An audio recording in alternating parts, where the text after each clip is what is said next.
오늘의 사연 시작합니다. 안녕하세요. 저는 20대 건장하고 겁없는 학생입니다. 저는 노는 걸 좋아하는 대학생입니다. 학업에는 크게 관심이 없고요. 그냥 졸업장이나 따서 밥 먹고 살 정도 되는 회사에 취직해서 그냥 저냥 일하고 살고 싶은 평범한 학생입니다.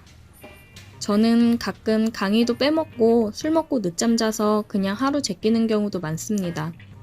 그래도 졸업장은 받을 수 있겠죠. 저는 강의가 끝나면 친구들과 모여서 매일같이 술을 마십니다. 술에 쩔어 살고 있죠. 하루는 친구놈이 자기가 자주 가는 술집이 있는데 거기 한번 가보자는 겁니다. 거기 알바생이 너무 이쁘다고요. 저는 뭐 이뻐봐야 얼마나 이쁘겠어 라고 말했고, 친구놈은 야 아니야 진짜 엄청 이뻐. 근데 내가 번호를 따려고 해도 쳐다도 안 보고 남자친구 있다고 하면서 자꾸 피한다고 했습니다. 저는 친구를 믿지 못하고 다시 물었습니다.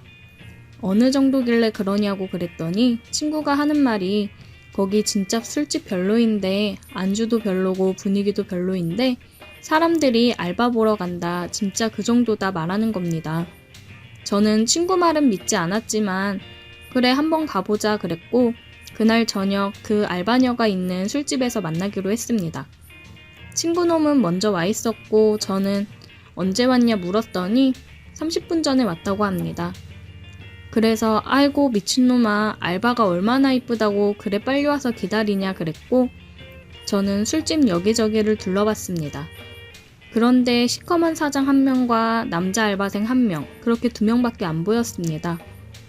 저는 야 뭐야 다 남자들밖에 없네 그랬고 친구놈이 하는 말이 야 원래 메인은 좀 늦게 나오는 거야. 그 알바 아직 알바 시간 아니야. 한 20-30분 더 있어야 와.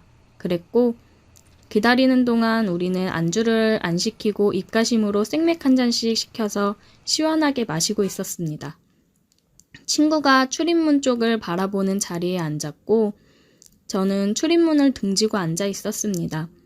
친구놈이 갑자기 나지막한 목소리로 야 왔어 그러는 겁니다. 저는 뒤를 돌아봤고 정말 깜짝 놀랐습니다. 와 진짜 친구가 말한 대로 아니 그 이상으로 이뻤습니다. 저는 야 왜 이제 데리고 왔냐고 뭐라 했고 저는 그저 좋아 웃었습니다. 그리고 얼른 안주 시키자고 했습니다.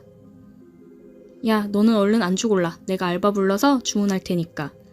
친구놈은 안주를 정했으니 얼른 시키라고 했고 저는 벨을 눌렀고 띵동 소리와 함께 이쁜이 알바가 왔을 때 저는 차근차근 주문을 했습니다. 저기 저 오뎅탕 하나 주시고 소주 한 병 주세요. 라고요. 너무 이뻐서 그런지 저도 말하는데 조금 긴장되긴 했습니다. 그리고 나서 안주와 소주가 왔고 저는 감사합니다. 그러면서 계속 눈맞춤을 했고 술을 먹으면서도 계속 눈은 여자분에게 아니 이쁜이에게 귀는 친구가 떠드는 말에 집중했습니다. 친구놈은 아이고 이 미친놈 안 데리고 왔으면 큰일 날 뻔했네 하면서 야 그러면 우리 내기 한번 하자 했습니다. 그래서 저는 뭔데? 그랬고 친구놈은 야 네가 저 알바 꼬시면 내가 오늘 술 다 쏜다 이러는 겁니다. 그래서 저는 좋다 그랬고 친구놈은 대신 네가 못 꼬시면 네가 싸라 했습니다. 저는 조건을 걸었습니다. 대신에 네 부적을 나에게 줘라 라고 했고 친구놈은 나도 써야 할 게 있으니 교환으로 하자고 했습니다. 그 부적은 CD였습니다. 다들 아시죠? 그렇게 CD를 교환하였고 저는 조금 더 자신감이 붙었습니다. 저희 친구들은 이 친구 부적을 받으면 그날은 꼭 성공한다는 미신이 있었습니다. 그만큼 확률이 좋았거든요. 우리는 이쁜이를 한 번 더 가까이서 보기 위해 술을 빨리빨리 마셨습니다. 저와 친구는 한술 합니다. 어디 가서 져본 적 없고 아침까지 먹어도 멀쩡합니다. 암튼 잘 먹습니다. 저희는 이쁜이를 가까이서 보기 위해 계속해서 안주와 술을 시켰고 그러던 중 친구 한 놈이 더 합류했습니다. 친구놈 한 명이 더 와서 분위기가 더 좋아졌고 술 먹는 속도와 술병이 늘어나는 속도도 빨라지고 있었습니다. 친구놈은 계속해서 언제 번호 따러 갈 거냐, 언제 꼬실 거냐 재촉했고, 술이 어느 정도 알딸딸해졌을 때 야, 이제 나 번호 따러 간다 하면서 이쁜이가 있는 카운터 쪽으로 갔습니다. 술집 안에는 테이블이 꽉 차 사람들이 엄청 많았습니다. 저는 술을 먹으면 다른 분도 그렇겠지만 조금 더 용감해집니다. 저는 바로 직진해서 이쁜이에게 갔습니다. 그리고 이쁜이에게 저기요, 저 그쪽이랑 친해지고 싶은데 연락처 좀 주실 수 있나요?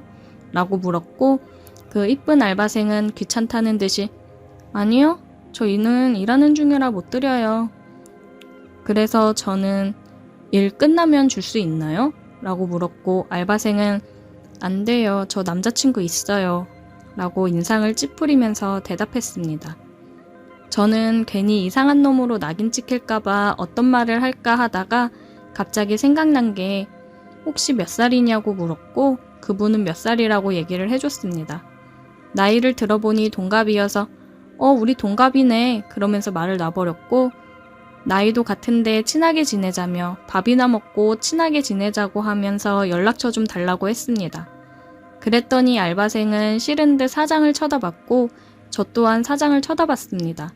그랬더니 사장이 안 되겠네요 그랬고, 저는 아니 제가 연락처를 달라는 이유가 나쁜 맘도 아니고 나이도 같고 해서 친구로 잘 지내보자고 하는 건데 그것도 안 되나요 사장님? 그랬더니 사장님은 알바야, 친구로 지내자는데 그건 괜찮지 않을까? 그냥 드려 그랬고, 저는 그렇게 연락처를 받는데 성공하고야 말았습니다. 속으로 아싸 라고 외쳤고, 이제 다 됐다 속으로 말했습니다. 저는 연락처를 받고 이름도 물어보면서 받았습니다. 저는 연락처를 받고 나서 이쁜이 고마워 그랬고, 친하게 지내자라고도 말했습니다. 그리고 이렇게 말했습니다. 이것도 인연인데 우리 술 여기서 마감할 때까지 마실 거니까 사람들 빠지거나 같이 마실 수 있으면 이따가라도 한잔 하자 라고 그랬더니 이 새끼 진짜 뭐야 그런 표정으로 쳐다봤고, 그런 모습도 저는 너무 이뻐 보였습니다. 번호를 받고 나서 가게 안을 둘러봤는데 테이블에 있는 사람들이 전부 저를 보고 있는 겁니다. 처음에는 저 새끼 안 되겠지라는 생각을 했을 텐데 번호를 받고 있으니 저 새끼 대단하다라고 하면서 쳐다보는 것 같았습니다. 저는 씩 웃고 제자리로 돌아갔습니다. 친구는 와, 이 새끼 진짜 대단하다 그랬고, 젠장 술값 내야 되네 라고 말했습니다. 저는 더 나가 야, 내가 오늘 알바랑 끝까지 간다 그랬고 술을 계속해서 먹었습니다. 기분이 좋으니 술도 잘 들어가고 취하지도 않았습니다. 친구놈은 부러운 눈빛과 술값 낼 생각에 얼굴엔 짜증이 가득했습니다. 저는 기분이 너무 좋았고 중간중간 계속해서 이쁜 알바한테 문자를 했습니다. 알바 몇 시까지냐, 안 힘드냐, 도와줄까 등등 쓸데없는 소리를 계속해서 했고, 마감될 때까지 우리는 술을 계속 먹었고 다시 문자를 보내 끝나고 같이 술 먹을 거냐 했더니 한 잔만 하고 가겠다고 했습니다. 친구한테 말하니 이게 뭔 일이냐 그랬고 나는 웬 떡이냐 했습니다. 우리는 그렇게 테이블이 다 빠질 동안 계속해서 술을 마셨고, 마감 전에 다른 테이블이 다 빠져 사장은 이쁜이 알바에게 약속 있으면 먼저 퇴근하라 했고, 알바는 저기 아까 그 남자애들이랑 술 한잔 하기로 했다 그러고 그럼 가서 술 마셔라 라고 사장은 얘기했습니다. 저는 사장에게 감사하다고 넙죽 인사를 드렸고, 사장은 거의 마감 시간이니 계산 먼저 해달라고 했습니다. 그래서 저는 친구한테 야, 얼른 가서 계산하고 와 그랬고, 친구놈은 똥 씹은 표정으로 계산했습니다. 사장님은 술값이 많이 나왔으니 서비스로 안주랑 술 좀 더 줄 테니 알바생이랑 맛있게 먹으라고 했고, 우리는 신나서 술을 먹고 있었습니다. 30분 정도 흘렀나 사장님께서 이쁜이 알바에게 나는 먼저 갈 테니까 계산도 다 됐고 놀다 가라고 술 몇 번 더 꺼내 먹고 가도 된다고 했습니다. 우리는 감사합니다. 조심히 들어가세요 라고 했고, 사장은 알바에게 문 잘 닫고 들어가라고 했습니다. 이쁜이는 알겠다고 했고, 우리는 호구조사도 하고 이것저것 물어보면서 슬슬 친해졌습니다. 이쁜이는 술을 잘 못하는 건지 우리가 술을 잘하는 건지 아니면 피곤해서 그런 건지 몇 잔 안 마셨는데 알딸딸하다고 했습니다. 시간이 지나서 아까 번호 딸 때 너 남자친구 있다고 했는데 거짓말 아니냐고 물어봤고 이쁜이는 오래 만난 남친 있는데 자주 싸우고 잘 안 맞아서 사이가 좀 멀어져서 연락도 잘 안 하고 지낸다고 했습니다. 저는 와 이게 웬 떡이냐 라고 속으로 말했고 이쁜이 고민과 안주, 술을 계속해서 챙겨주고 위해줬습니다. 그랬더니 이쁜이가 하는 말이 너는 매너가 되게 좋네? 라고 말했고 원래부터 여자들한테 매너 좋다고 말했습니다. 이쁜이랑 술자리를 시작하고 나서 술병이 한 병, 두 병 쌓아져 가기 시작했습니다. 술병이 늘어날수록 우리는 더 친해지고 가까워졌고 이쁜이가 하는 말이 지금 남자친구랑 사이가 안 좋아진 지 오래돼서 외롭고 쓸쓸하다고 했습니다. 이제 헤어져야 하나 라는 말도 했고 오래 만나서 시간이 아까워 못 헤어질 것 같다 그런 말도 했습니다. 저는 헤어졌으면 좋겠다는 생각에 그 정도면 헤어지는 게 맞지 않냐라고 말했고 이거는 농담인데 헤어지면 나한테 오라면서 얘기했습니다. 그랬더니 이쁜이가 취했는지 그래도 되냐 그 말 진심이냐 너같이 매너 있는 애는 만나봐도 괜찮을 것 같다 막 칭찬을 해줬습니다. 그래서 저는 그래 당연하지 너같이 이쁜 애는 언제든지 환영이지 오기만 하라고 정말 영광이고 잘해줄 수 있다고 공주처럼 떠받들겠다고 했습니다. 그렇게 술잔이 몇 번 더 오가고 이쁜이는 어디에 문자를 하는지 한참을 핸드폰을 쳐다봤고 뭔 자꾸 쓰고 보내는 것 같았습니다. 친구 한 놈은 너무 취해서 간다고 했고 다른 친구 한 놈은 아직까진 버틸만 하다고 했습니다. 그러던 중 저는 이쁜이가 아까 핸드폰을 계속 쓰던 게 궁금해서 물어봤습니다. 그랬더니 하는 말이 네 말 듣고 헤어지자고 문자 보냈다는 겁니다. 그렇게 셋이서 술을 계속해서 먹었고 이쁜이는 그동안 속상했던 얘기들을 털어놨습니다. 그러면서 눈물도 보였고 그런 이쁜이를 달래주고 살짝 안아주기도 했습니다. 그러던 중 친구 한 놈도 눈치가 있어서 그런지 자기 가야 된다며 윙크를 멋지게 날리고 가버렸습니다. 이야 이게 웬 떡이냐 꿈인지 생시인지 혼동이 됐고 암튼 정신을 챙기고 다시 이쁜이를 다독여주고 눈물을 닦아주었습니다. 눈물을 닦아주는데 이쁜이와 제 눈이 마주쳤고 이쁜이가 고맙다면서 제 눈을 지그시 쳐다봤습니다. 저는 저도 모르게 이쁜 눈을 쳐다보다가 점점 얼굴을 가까이 했고 그렇게 입술 박치기를 하게 되었습니다. 진하게 하고 난 후에 서로 안고 서로의 체온을 느끼고 볼을 만지고 스킨십은 계속되었습니다. 제 머릿속엔 모텔 가야 돼만 맴돌았고 다시 입술 박치기를 열심히 했습니다. 남자들은 이 정도 되면 통제가 안 되는 거 다들 아시죠? 술이고 뭐고 술집이고 뭐고 여기서 그냥 막 해버려 라는 생각과 마음은 굴뚝 같았지만 그런 말과 행동은 차마 할 수 없었습니다. 그런데 오히려 이쁜이가 더 적극적으로 나와서 우리는 입술 박치기를 하며 화장실로 향했습니다. 이쁜이가 하는 말이 저기는 CCTV가 있어서 안 돼 라고 말했고 정말 황홀 그 자체였습니다. 우리는 화장실에서 뜨겁게 사랑을 했고 사랑이 끝난 후에 서로 흐뭇한 표정을 짓고 나서 저는 테이블을 치우러 갔습니다. 그랬더니 이쁜이가 역시 매너가 좋구나 우리 오늘부터 사귀자 그러는 겁니다. 저는 아까부터 사귀고 있었어 라고 대답했고 다시 뜨거운 입술 박치기를 한 후 테이블과 가게 정리를 하고 가게를 빠져나왔습니다. 우리는 손을 잡고 안고를 반복하다가 이쁜이를 먼저 택시 태워 집으로 보냈습니다. 우리는 그렇게 시간이 날 때마다 만나서 데이트를 즐겼고 그날 만나 여태 잘 사귀고 있습니다. 친구의 내기가 아니었으면 만나지도 못했을 우리 이쁜이. 앞으로 더 사랑하고 더 아껴주며 만나야겠습니다. 다들 이런 추억 하나둘씩 있죠? 제 사연은 여기까지입니다. 들어주셔서 감사합니다. 오늘의 사연 여기까지입니다. 오늘도 들어주셔서 감사해요. 구독, 좋아요, 알림 설정 부탁드려요. 오늘의 사연 시작합니다. 안녕하세요. 저는 30대 초반의 평범한 직장인 남성입니다. 얼마 전에 친구와 헌팅 술집에 가서 여자를 만났는데 그때 있었던 재미있는 이야기를 사연으로 보내볼까 합니다. 때는 금요일 저녁이었고 친구와 저는 할 일이 없이 뒹굴고 있었어요. 친구와 조금 커다란 원룸에서 둘이 함께 살면서 생활비를 아끼고 있었는데 다른 건 다 괜찮지만 다 큰 남자 둘이서 살다 보니 혼자 사는 남자들 특유의 냄새가 날 정도였어요. 둘 다 여자친구가 없었기 때문에 주말에 시간 보내는 것이 고역이었습니다. 그러다가 친구가 도저히 외로워서 안 되겠다며 여자 꼬시러 나가자고 하더라고요. 요즘 같은 때에 어디서 여자를 꼬시냐고 했더니 헌팅 술집이라는 곳이 있다고 그곳에 가면 기회가 있을 거란 이야기를 듣고 함께 나섰습니다.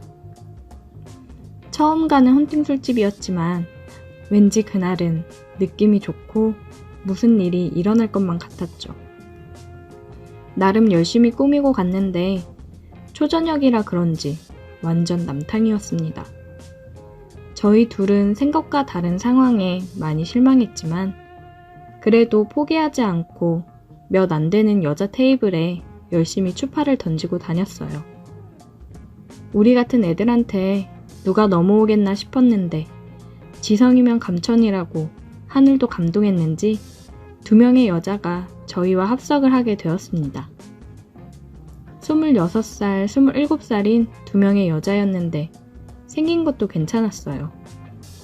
한 명은 키 크고 날씬한 스타일이었는데 제가 좋아하는 타입은 아니었고 나머지 한 명은 키는 작고 아담했는데 조용조용하고 청순한 미인이었습니다. 다행히도 친구는 키 큰 여자를 좋아해서 키가 큰 여자와 짝이 되었고 저는 제 마음에 쏙 들은 키 작은 여자와 파트너가 되었어요. 각자 자기소개를 하고 파트너를 정한 뒤에 본격적으로 놀기 시작했는데 말도 잘 통하고 너무 마음에 들었습니다. 제 파트너도 첫인상은 조용한 줄 알았는데 술이 조금씩 들어가니까 말도 많아지고 은근슬쩍 제 팔을 만지면서 스킨십도 하더라고요. 술집에서 한참 술을 더 마시고 2차로 다른 술집으로 이동해서 거기서 술을 더 마셨습니다. 짜겁고 외로운 젊은 남녀가 주말 밤에 만나니까 완전 불타올랐습니다. 4명 모두 완전 신나서 누가 보면 부부 동반 모임인 줄 알았을 거예요. 처음 만나는 사이라고는 전혀 생각지도 못하게 잘 맞았습니다. 술자리에서 게임도 하면서 즐겁게 놀았어요. 자연스럽게 서로 파트너와 스킨십을 하다 보니 금방 친해졌습니다. 한참 즐겁게 놀다 보니 시간은 12시가 넘었고 슬슬 피곤하더라고요. 더 이상 술을 마시는 건 무리다 싶었고 어떻게 해야 하나 고민하다가 서로 파트너끼리 찢어져서 행동하기로 했습니다. 여자를 데리고 밤거리를 걸었는데 사실 목적지는 뻔한 거 아니겠습니까? 숙박업소를 찾아서 빈방 있냐고 물어보고 다니는데 이 불타는 금요일 당연히 이 시간이 되니 방도 없더라고요. 그때 시간이 새벽 1시를 넘어가고 있었고 이제 와서 새로운 방이 나올 것 같지도 않았기 때문에 절망적인 상황이었어요. 한국에 이렇게 커플이 많았나 싶었습니다. 나만 빼고 다들 주말마다 이렇게 재미를 보고 있었다니 왠지 너무 억울하고 화가 나더라고요. 아무리 돌아다녀도 빈방은 찾기 힘들었고 그녀도 슬슬 지치고 힘든 기색이 역력했어요. 어떻게 해야 하나 순간 고민을 하다가 어차피 친구는 자기 파트너 데리고 어딘가에서 밤을 보낼 테니 나는 이 여자를 데리고 우리 집으로 가면 되겠다는 생각을 했어요. 돈도 굳고 방이 넓어서 그녀와 둘이 보내기엔 딱 맞는 곳이었습니다. 그래서 여자를 데리고 택시를 타서 집으로 향했습니다. 하지만 집에는 저보다 먼저 온 손님이 있었어요. 친구네 커플도 방을 구하지 못해서 집에 와 있더라고요. 제가 조금만 늦게 집에 도착했으면 친구의 맹궁둥이를 볼 뻔했어요. 아무튼 4명이 한 집에 다시 모이니까 어이없어서 웃기기도 하고 따로 방이 없으니 분위기 잡고 뭔가를 할 수도 없었습니다. 둘만 있고 싶었는데 친구 커플이나 저희 커플 모두 오늘 밤에 다시 나가서 방을 잡기는 글렀다 싶더라고요. 서로를 위해 양보를 해줄 리도 없고 기왕 이렇게 된 거 다시 술이나 먹자 하고 처음으로 돌아갔죠. 냉장고에서 소주를 꺼내서 변변찮은 안주라도 펼쳐놓고 술을 마시기 시작했어요. 여자애들도 처음엔 이게 뭔가 싶었지만 금방 분위기에 적응하고 다시 아까처럼 즐겁게 술을 마셨습니다. 서로 나이도 어린 나이가 아니었고 술자리에서 야시시한 이야기도 하면서 분위기는 후끈 달아올랐습니다. 하지만 아무리 분위기가 달아올라봐야 한 방에 4명이 있는 상황에 아무것도 할 수는 없었어요. 왕게임도 하고 러브샷도 하면서 분위기는 참 좋았는데 진짜 아쉬웠습니다. 저도 그렇고 그녀도 사실 많이 달아오른 상태였습니다. 그렇다고 이제 와서 한 커플이 밖에 나갈 수도 없었고 난감하더라고요. 이미 다들 달아오를 만큼 달아올랐는데 어떻게 할까 고민하다가 제 머릿속에 좋은 아이디어가 떠올랐습니다. 그 당시 저희 방에는 싼 맛에 중고로 구입한 옷장이 하나 있었어요. 이불도 넣어놓고 안 입는 계절 지난 옷도 넣어놓는 곳이었는데 생각보다 옷장이 크고 넓어서 사람이 들어가도 괜찮았습니다. 2대2로 술게임을 해서 지는 커플이 5분씩 옷장 안에 들어가 있는 벌칙을 하자고 했더니 다들 머릿속에 똑같은 생각이었는지 좋다고 찬성하더라고요. 그 뒤로 술 마시면서 무슨 게임을 했는지는 하나도 기억나지 않지만 중요한 건 그 게임에서 우리 커플이 져서 먼저 옷장에 들어가야 했다는 겁니다. 벌칙인지 아닌지 분위기가 애매했지만 일단 제가 먼저 옷장에 들어가서 자리를 잡았더니 그녀가 들어올 자리가 부족해서 그녀는 결국 제 위에 안기듯 걸터 앉았어요. 상황은 그런 분위기가 아니었지만 뭔가 옛날 어릴 적 생각도 나고 나름 신선하고 재미있더라고요. 그녀랑 둘이 옷장 안에 들어가 있었는데 성인 둘이 들어가 있었더니 생각보다 너무 좁아서 바싹 밀착해 있을 수밖에 없었어요. 서로 몸이 딱 붙어서 옴짝달싹 못하는 상황이었지만 오히려 좋았습니다. 그녀가 불편했는지 제 품에 안겨 있었고 뭔가 다 큰 어른들이 하면 안 되는 장난을 하고 있다는 생각에 더 재미있더라고요. 5분씩 들어가 있기로 했는데 저희 둘 다 아무런 말이 없었습니다. 밖에서는 방금 전까지 야시시한 이야기도 서슴없이 하면서 볼 거 못 볼 거 다 보고 지낸 사이처럼 행동하더니 막상 옷장 안에 둘이 들어와 있으니까 뭔가 분위기가 어색하더라고요. 그래도 그 상황에서 남자인 제가 먼저 행동하지 않는다면 아무런 일도 일어나지 않을 것 같아서 그녀를 품에 안은 채로 입에 입을 맞췄습니다. 처음엔 당황하는 듯 하더니 금방 저를 받아주었습니다. 옷장 안은 서로의 숨소리만 가득하고 아무런 말소리도 들리지 않았어요. 당시에 밖에서 친구 커플도 조용한 걸로 봐서는 그 친구네도 저희와 똑같은 일을 하고 있지 않았을까 생각해 봅니다. 아무튼 저희 둘은 그 안에서 5분 동안 계속 입을 맞추다가 나왔고 그 이후에도 계속 술게임을 하면서 두 커플이 옷장 안을 들락날락 했습니다. 어차피 그 안에서 뭘 하는지 서로 다 아는 상황이었지만 그래도 불편하게나마 각자 입도 맞추면서 진도를 뺄 수 있었어요. 그렇게 새벽 늦게까지 놀다가 지쳐서 다들 쓰러져 잠이 들었고 다음날 늦게 일어나서 집 앞 해장국집에서 밥 먹고 여자들을 보냈습니다. 막상 집에 돌아와 보니 엉망이 되어버린 집안 꼴을 보면서 솔직히 조금 어젯밤에 있었던 일들이 떠오르면서 창피하더라고요. 제가 여자라면 이렇게 찌질한 남자들이랑 다시 연락을 할까 싶었습니다. 하지만 다행히도 제 파트너는 그 뒤로도 꾸준하게 저와 연락하다가 데이트도 몇 번 하고 지금은 여자친구가 되었습니다. 하지만 제 친구는 파트너가 애프터 신청을 거절해서 그날 하룻밤의 즐거운 기억만 남기고 다시 솔로로 지내고 있어요. 요즘 여자친구와 만나면 그때 옷장 안에 다시 들어가 보고 싶다고 하는데 집에서 쓸쓸하게 혼자 있을 친구를 생각하면 차마 친구에게 미안해서 할 수가 없네요.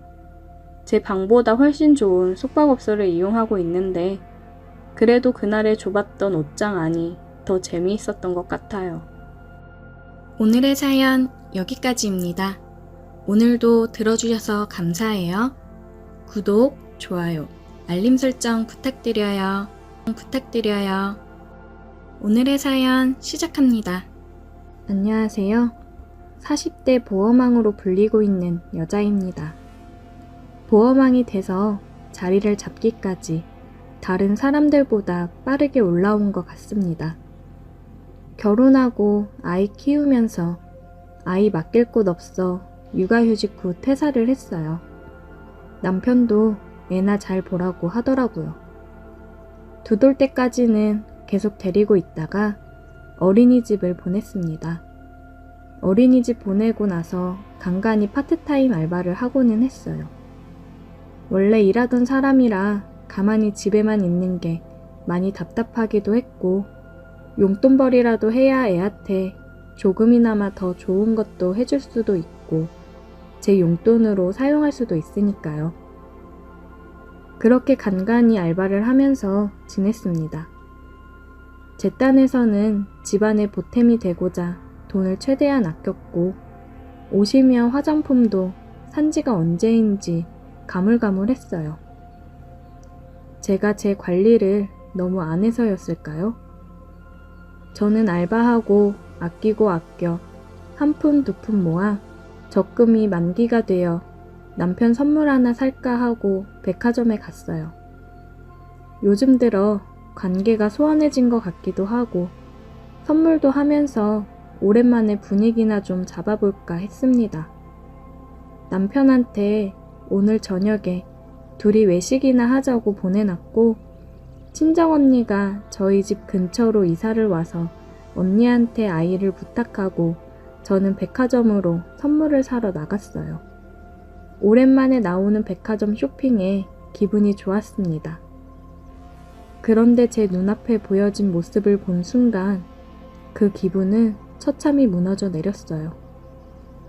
정말 오랜만에 보는 환한 얼굴을 하고는 웬 젊은 여자랑 어깨동무를 하고 행복해 보이는 모습이 보이더라고요.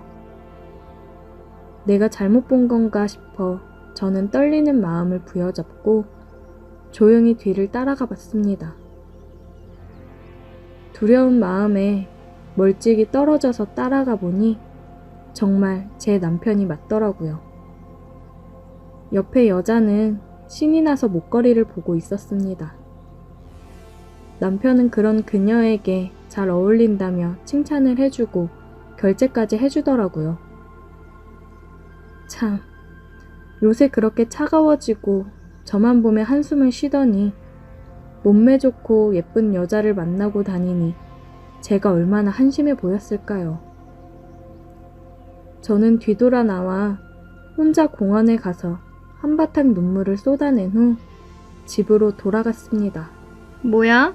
오늘 제부랑 밥 먹고 들어온다고 하지 않았어? 그러려고 했는데 오늘 야근이라네. 미리 확인 전화 좀 할걸. 백화점만 들렸다 왔어. 우리 맛있는 거 시켜 먹자. 배고프다. 이그 헛걸음했네. 먹고 싶은 거 시켜. 언니가 사줄게. 언니랑 저녁을 먹고 언니는 집으로 돌아갔고 아이를 재우고 나와 주방에서 혼자 맥주를 마시고 있다 보니 남편이 들어오더라고요. 어휴, 청승맞게 혼자 뭐하냐? 어디 갔다 와? 여태 일하다 왔지. 가긴 어딜 가. 지금까지 회사에서 일하고 왔다고? 아니, 이 사람이 가뜩이나 힘든데 뭘 그렇게 꼬치꼬치 캐물어. 오늘 뭐 잘못 먹었냐? 나 오늘 백화점 갔다 왔어. 뭐? 나 오늘 백화점 갔다 왔다고. 나 당신이 그렇게 잘 웃는 사람인지 잊고 있었다? 난 또 뭐라고. 거래처 사람이야. 그냥 비위 맞춰주면서 그러는 거라고. 별거 아닌 걸로 힘들게 일하고 온 사람 짜증나게 하고 있어. 네가 그렇게 하는 거 없이 집에서 그러고 있으니까 괜한 의심만 생기는 거야. 애도 이제 어느 정도 컸고 처형도 근처 와 있는데 충분히 일할 수 있지 않아? 그리고 관리 좀 해라. 남편의 말을 듣는데 정말 비참해지더라고요. 제가 아무것도 갖춰져 있지 않으니까 뭐라 하고 싶어도 할 말이 없었어요. 진짜 나도 일하면서 경제력을 갖춰야겠구나 생각을 했습니다. 친한 친구를 만나서 힘든 상황을 얘기를 했고, 친구는 제게 보험 쪽 일을 해보는 건 어떠냐고 제안을 해줬어요. 친구가 보험을 하면서 보험왕으로 불리며 잘 살고 있거든요. 친구는 남편이랑 성격 차이로 이혼을 했고, 이혼하고도 멋지고 당당하게 잘 살고 있어요. 너 그런 놈이랑 계속 살고 싶어? 그놈 바람핀 증거들 차근차근 모아놓고 돈 벌면서 애랑 나가 살아도 될 것 같다 싶을 때 이혼해. 너야 성격이 활발하고 좋으니까 잘하겠지만 내 성격에 보험 잘할 수 있을까? 먹고 살려면 뭐든 해야지. 못할 게 뭐가 있니?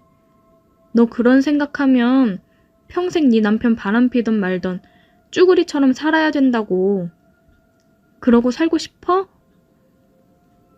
친구의 충고에 정신을 차렸고 저도 일을 시작해야겠다 생각을 했어요. 백화점에 가서 남편 선물 대신 제가 입을 옷이며 신발들을 구입했습니다. 제 거를 이렇게 맘 편히 펑펑 사본 게 언제인지도 모르겠네요. 저는 친구의 도움을 받아 보험사에 입사를 했고 수습 기간을 가졌어요. 집에 와서도 열심히 공부를 했습니다. 남편은 매일 화장을 하고 옷을 챙겨 입고 나가는 저를 보면서 그냥 비웃으며 나가더라고요. 내 언젠간 반드시 저 콧대를 눌러줘야겠다 생각을 했습니다. 언니한테도 사정을 얘기하고 아이를 부탁했어요. 언니가 그냥 당장 나으라고 했지만 마냥 언니한테 신세질 수도 없는 노릇이고 바람 증거랑 어느 정도 경제력은 갖추고 나오고 싶었습니다. 친구 소개로 여러 사람들을 만나며 영업을 했어요. 역시나 친구는 살갑게 사모님들한테도 어머 언니 이러면서 잘하더라고요. 그리고 친구가 이번에는 진짜 잘 보여야 된다면서 얘기를 했습니다. 기업인들인데 잘 보이면 단체 상해보험이라든지 큰 건수들을 잡을 수 있다고 하더라고요. 그리고 잘하면 사람들 소개도 많이 해줘서 실적 올리는 거 금방이라고 했습니다. 지금 만나는 사람이 친구 SNS에서 저와 같이 찍은 사진을 보고 제가 마음에 든다고 얘기해 마련한 자리라고 하더라고요. 이제 너도 좀 즐기면서 살아. 돈도 벌고 연애도 할 수도 있는 거고. 예전에 잘 나갔던 김은희로 돌아와야지. 바람난 남편 뒷모습만 보고 살 거 아니잖아. 친구 말에 왠지 모를 힘을 받았다고 해야 될까요?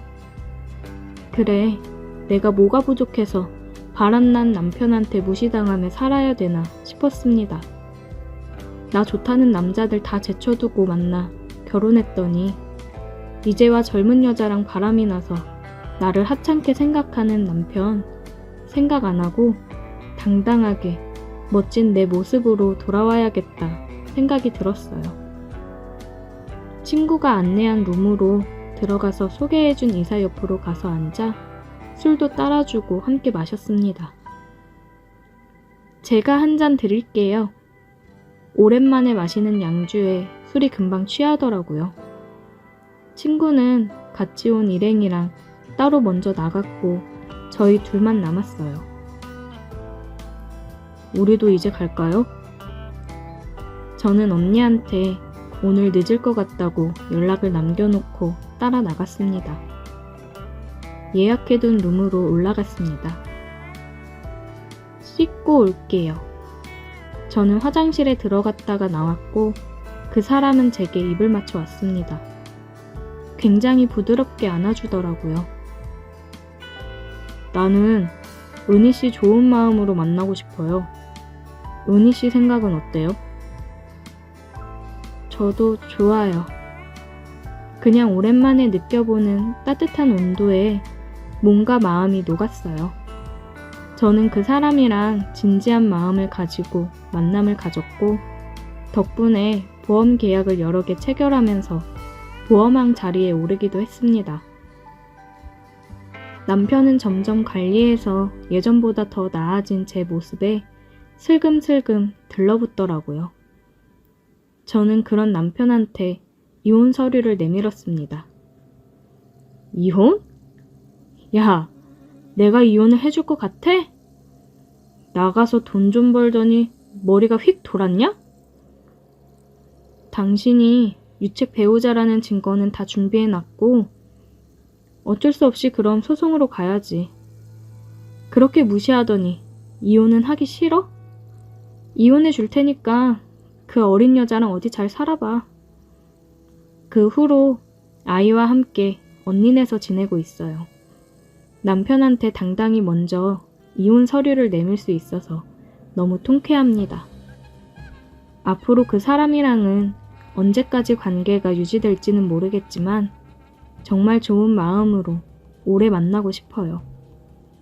어떻게 보면 제 인생의 은인이나 마찬가지입니다. 오늘의 사연 여기까지입니다. 오늘도 들어주셔서 감사해요. 구독, 좋아요, 알림 설정 부탁드려요. 오늘의 사연 시작합니다. 평소와 같이 일을 하고 있던 어느 날이었다. 친구 형석이한테 전화가 왔지만 회의 중이라 받지를 못했다. 회의가 끝나고 형석이 녀석이 이 시간에 웬일인가 싶어 전화를 해보았다. 회의하느라 못 받았다. 준호야. 형석이 녀석 목소리가 평소와는 다르게 너무 안 좋았고 울먹이는 목소리여서 깜짝 놀랐다. 뭔데? 무슨 일이야? 수찬이가 교통사고로 떠났단다. 형석이한테 들은 얘기는 정말 충격적이었다. 정말 이렇게 순식간에 하늘로 떠나버리다니. 근데 이 와중에 생각이 드는 건 수찬이 와이프 미영의 걱정이 앞섰다. 고등학교 동창으로 우리 4명은 늘 붙어 다녔다.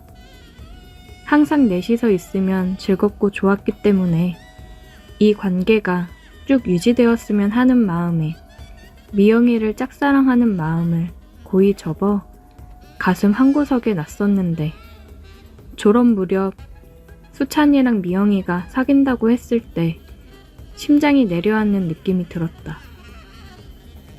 하지만 아무런 내색 없이 두 사람을 축복해 주었고 결혼까지 이어진 두 사람의 행복을 진심으로 빌었다. 그런데 이렇게 허무하게 35살이라는 나이에 하늘로 떠날 줄 누가 알았겠는가. 학창시절부터 쭉 함께 해온 수찬이를 떠나보낸 미영이의 마음이 얼마나 무너졌을지 너무나 잘 알기에 수찬이가 떠난 사실보다는 미영이가 더 걱정되는 건 어쩔 수가 없었다. 월급쟁이라 일하다 말고 당장 장례식장으로 갈 수는 없었기에 퇴근하기만을 손꼽아 기다렸고 부장님한테 사정을 얘기하고 이틀 연차를 썼다. 바쁜 프로젝트를 마무리해놔서 다행히 연차를 사용할 수 있었다. 퇴근을 하고 집에 들어가 옷을 빠르게 갈아입고 장례식장으로 향했다. 형석이도 퇴근하고 오는 길이라고 했다. 들어가서 보이는 건 영혼 없는 눈빛을 한 채 서 있는 미영이의 모습이었다. 그런 미영이를 보니 내 마음 또한 무너지는 느낌이었다. 이제 퇴근할 시간이라 그런가 조문객들은 많지 않았고 가슴을 치며 울고 계시는 수찬이 부모님께 가서 먼저 인사를 드렸다. 어머님은 나를 보더니 나를 안으며 더 목 놓아 오셨다. 나도 같이 눈물을 흘렸다. 사진 속 수찬이의 모습을 보니 정말 수찬이가 이제 더 이상 함께할 수 없다는 게 실감이 났다. 수찬이에게 인사를 건네고 미영이를 마주했다. 괜찮아? 미영이는 아무런 말이 없었다. 그냥 여전히 멍한 영혼이 없는 눈을 하고 있었다. 형석이가 왔고 우리는 조문객을 받고 함께 있었다. 시간이 흘러 수찬이의 발인까지 마무리를 했다. 형석이는 회사 일 때문에 먼저 가봐야 한다고 했고 나는 미영이를 따라 유품 정리를 도와주려고 했다. 차를 타고 가는 내내 미영이는 아무런 말이 없었다. 그래, 사랑하는 남편을 떠나보낸 마음을 어찌 내가 헤아릴 수 있을까? 나도 아무런 말 없이 운전을 했다. 집에 도착을 했고 미영이를 따라 집으로 들어갔는데 미영이가 갑작스레 눈빛이 변하더니 웨딩 사진을 들고 바닥에 내던졌다. 그리고 집안 물건들을 던지며 소리를 지르기 시작했다. 미영아, 왜 그래? 정신 차려. 지금 뭐 하는 거야? 이거 놔! 이거 놔! 미영이는 힘들게 잡고 있던 이성의 끈을 놓친 것 마냥 소리를 지르며 집을 엉망을 만들어 놨다. 모든 걸 쏟아냈는지 미영이는 그제서야 주저앉아 목 놓아 울기 시작했다. 내가 할 수 있는 거라곤 그런 미영이를 안고 다독여주는 것밖에 없었다. 무슨 일이 있는 건지 물어보고 싶었지만 입이 떨어지지 않았다. 한참을 울고 진정이 됐는지 그제서야 말을 하는 미영이었다. 준호 너한테 너무 못 볼 걸 보였다. 미안. 이제 가봐도 돼. 이렇게 두고 어떻게 가. 내가 정리할 테니까 들어가서 좀 쉬고 있어. 저 방에 들어가기도 싫다. 그럼 소파 위에 앉아있어. 내가 금방 치울게. 미영이는 소파 위에 앉아 또다시 영혼이 없는 눈빛을 하고는 멍하니 앉아있었다. 대충 물건을 정리하고 미영이한테 저녁을 먹자고 했다. 미영아, 저녁 먹자. 뭐라도 먹어야 힘을 내지. 생각 없어. 산 사람은 살아야지. 너 이러는 거 보면 수찬이도 위에서 많이 힘들 거야. 내 말을 들은 미영이는 또다시 눈물을 흘리기 시작했다. 너 김수찬이 왜 저렇게 됐는지 알아? 바람난 여자랑 여행 가다가 사고로 죽은 거야. 나한테는 출장 간다고 해놓고 딴 여자랑 여행 가다가 저렇게 된 거라고. 미영이의 말은 정말 충격이었다. 수찬이가 미영이를 두고 바람을 폈다니. 너무 충격적이라 말문이 막혔다. 가장 힘든 게 뭔지 알아? 요즘 예전 같지 않고 바람 피는 듯한 느낌이었는데 정말 다른 여자랑 바람이 난 거더라. 근데 원망할 사람이 없어. 원망도 못 해보고 그 여자랑 같이 떠나버렸어. 창피하고 비참해서 어디 말도 못해. 나 놔두고 혼자 가서 슬퍼해야 되는 거니? 아니면 바람 피더니 꼴 좋다고 좋아해야 되는 거니? 진짜 가슴이 턱턱 막혀. 미영이가 계속 영혼 없이 멍하니 있었던 이유를 이제야 알았다. 나는 말없이 미영이를 안아주었고 미영이는 내게 기대 또 한 번 목 놓아 울었다. 그 이후로 몇 주의 시간이 흘렀고 나는 매일 미영이를 찾아갔다. 항상 미영이랑 함께 저녁을 먹었다. 그동안 짐을 정리하면서 수찬이가 바람핀 흔적들을 많이 발견했다. 그런 것들을 모두 보고 정리를 하고 나서야 미영이도 마음을 다잡고 조금이나마 털어버린 것 같았다. 바로 집도 내놓았고 이사를 했다. 예전에 미영이로 조금씩 돌아오는 것 같아서 다행이라고 생각했다. 준호야, 이제 이렇게 매일 그만 와도 돼. 나 일도 다시 시작할 거고 많이 괜찮아졌어. 왜? 너 나랑 밥 먹기 싫어? 나는 요즘 밥 같이 먹을 사람 있어서 좋은데. 너도 할 일 많을 거 아니야. 나 그만 불쌍하게 생각해도 돼. 나 진짜 괜찮아. 괜한 동정심으로 이렇게 하면 나 진짜 불쌍한 거 같잖아. 네가 뭐가 불쌍해. 그리고 나 동정심으로 이러는 거 아니야. 내가 좋아서 오는 거야. 그리고 괜찮아졌다는 애가 맨날 그렇게 울상이냐? 충분히 위로됐어. 진짜 괜찮아. 이제 그만 와. 싫어. 계속 오고 싶어. 너 혼자 두기 싫어. 왜 이렇게까지 해? 형석이가 그러더라. 너 나랑 밥 먹고 다시 야근하러 회사 들어간다며. 힘들게 안 그래도 돼. 형석이 놈은 뭐하러 그런 얘기를 해서. 지금 이런 상황에서 할 말은 아니지만 나 너 좋아해, 미영아. 우리 처음 만난 고등학교 1학년 때부터 너 좋아했어. 정말 그냥 내가 좋아서 하는 거야. 이렇게라도 옆에서 조금이나마 챙겨주고 싶어서. 몰랐어, 준호야. 미안한데 나는 다른 사람을 만날 자신이 없어. 수찬이랑 20년을 가까이 함께 했는데 내 모든 청춘, 인생의 반 이상을 함께 했는데 다른 여자한테 눈 돌아가서 멀어지는 건 정말 한순간이더라.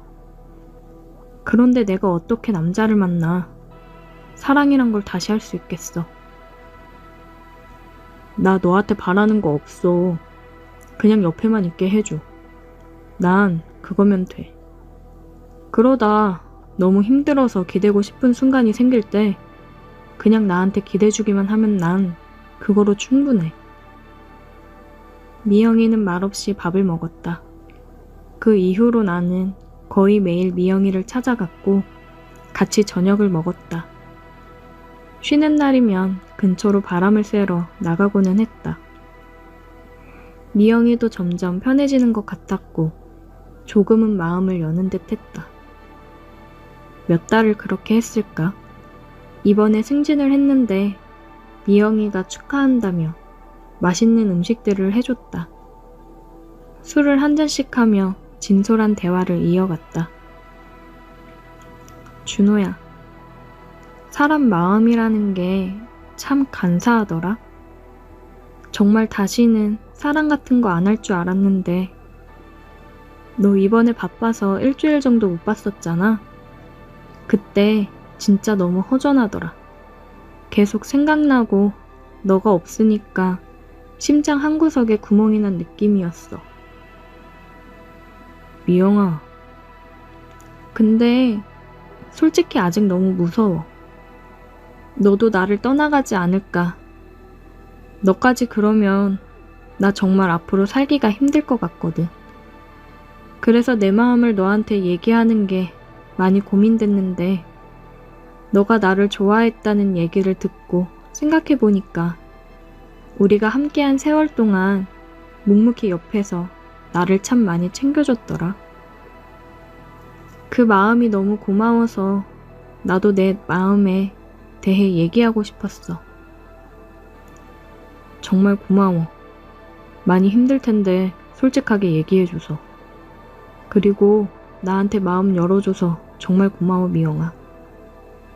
나 17살 때부터 너를 좋아했고 너에 대한 내 마음 아직까지도 변함이 없어. 너만 괜찮다고 하면 나는 너랑 평생 함께 행복하게 해줄 자신 있어. 고마워, 준호야. 미영이는 눈물을 흘렸다. 나는 그런 미영이의 눈물을 닦아주었고 떨리는 미영이의 얼굴을 잡고 입술을 포개었다. 포근하고 따뜻했다. 그렇게 우리는 천천히 하나가 되었다. 내가 항상 꿈꿔오기만 했던 일들이 이루어지는 순간들이었다. 우리 상황을 다 전해 들은 형석이는 축하한다고 얘기해줬다. 너 미영이한테 고백하려다가 수찬이가 먼저 고백해서 고백도 못한 거 아는데 이렇게 둘이 다시 이어지려고 그동안 네가 연애도 제대로 안 하고 여태 결혼도 안 했나 보다. 둘이 인연은 인연인가 봐.